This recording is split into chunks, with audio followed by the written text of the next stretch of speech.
Like, comment, subscribe, and tap that bell so you'll be notified when the next video drops, and follow me on other social platforms. Alright, fuck the intro, let's get into the video. What's good, y'all? Mufasa Uncaged here, and I'm hitting y'all with another Is It Worth It game review. Today, I'm going to be reviewing the game South Park Snow Day. This one probably flew under your radar or you didn't care, so here I am to review it and tell you how it is. The story to this game starts off with Cartman taking advantage of a situation as usual.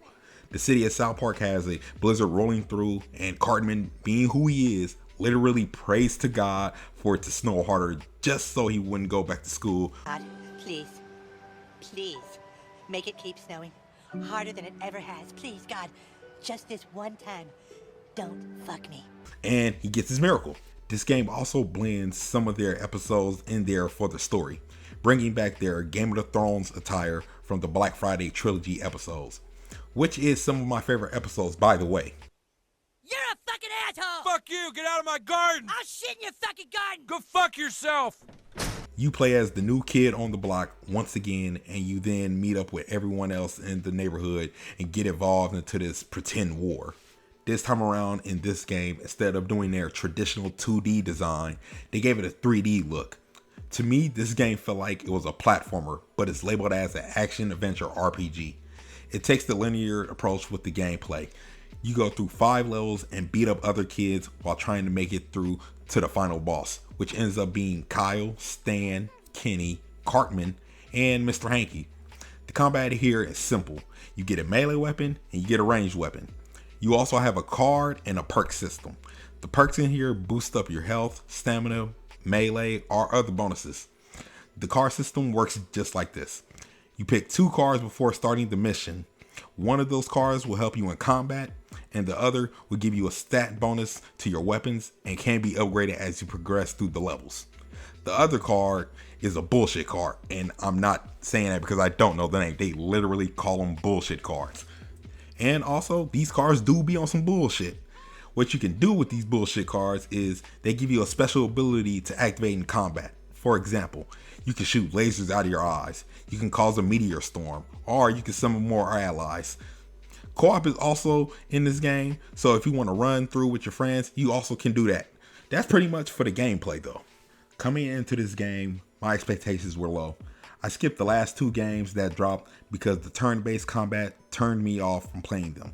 But I heard they were good, so I wanted to give this one a chance.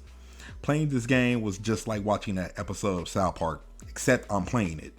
Throughout the story, you hear all the shit talking between Cartman alongside with the other characters, and it's exactly what I expected from them, some no-filter humor. We don't get much of that nowadays in today's games. Today's games are taken a lot more serious.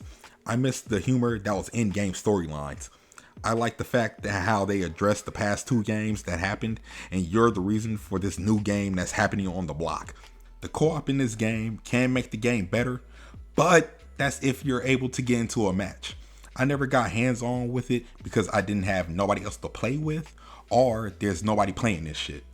When it comes to these TV show video games, South Park is probably the second best to do it, with The Simpsons probably being the best to do it. From The Simpsons Road Rage, Simpsons Hit and Run, The Simpsons Movie Game, and plenty of other titles. Family Guy and Futurama had games too, but those don't get talked about like that. When it comes to this game, it didn't wow me or do anything original to stand out. If you're a South Park fan, or you're just like a content creator like me, who's looking to make some content about this game, then I can see you giving it a chance. I would also like to point out that this game dropped a couple days after Dragon's Dogma 2 and Rise of the Ronin, which is probably the reason why this game flew under the radar, because those games were getting more coverage and talked about. This game may be $30, but is it worth it? As always, I leave it up to y'all. If you played this game, what are your thoughts on it? Tell me in the comments below. If you stayed this long, I appreciate it. I also appreciate if you check out more of my content on my channel or my other social platforms. And if you want to help a brother out, hit the like button and subscribe to the channel. This has been another Is It Worth It review from your boy Mufasa Uncaged, and I'll see you on the next video.